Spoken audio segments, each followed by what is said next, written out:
Good afternoon. I'm Brittany Greenfield, CEO and founder of Wabbi, the SecDevOps orchestration platform that enables companies to deliver more secure code without sacrificing agility.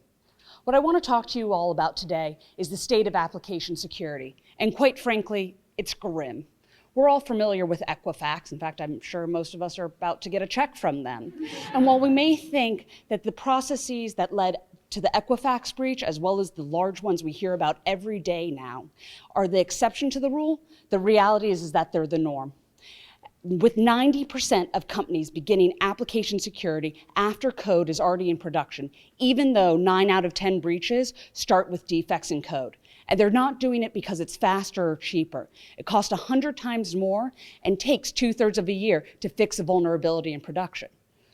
So then why is this the norm? Well, it's because this is the state of security and development. I'd like to introduce you to Elvis and Martha. Elvis is an application security manager. It's his job to make sure the code that his company ships introduces the least amount of risk to the business. And Martha is a PM. It's her job to make sure that the code the company ships delivers the most value to the business.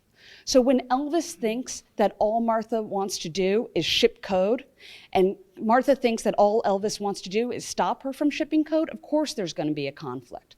But the reality is that what Elvis actually wants to do is enable Martha to understand the security risk of her projects. And Martha wants to know how to include security as part of the definition of quality because her team develops the best code out there. So how do we enable them to do their jobs more effectively by working together?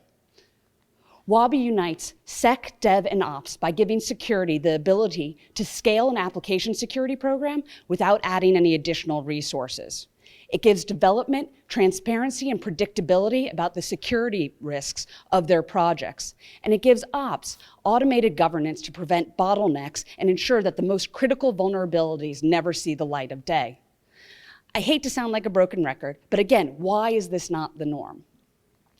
Well, it's because today, untimely information about application security policy violations never reaches the development teams. So when developing at cloud speed, AppSec is left in the rearview mirror.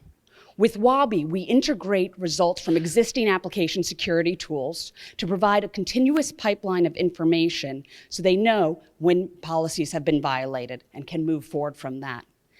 And this is what the industry is looking for. They want to more closely couple development with security, with development owning the day-to-day management of security. In fact, 67% of companies have prioritized automation and orchestration tools as a top IT priority to enable this transition. And Wabbi, as the only development-centric platform, is uniquely positioned to become the leader in the $6.1 billion market. You heard Keith share some of his learnings. It's been wonderful being in this program for the summer. And one of the biggest learnings that we had at Wabbi was that it's not just about creating a scalable model to go and capture this kind of market, but a repeatable model. And that's where you all come in. To create a repeatable model, we need awareness that the future of application security needs to change and how we do it needs to change. So if you want to be a hero in your community, with your friends, and with your colleagues, reach out to us and introduce Wabbi so we can create a more secure world. Thank you very much.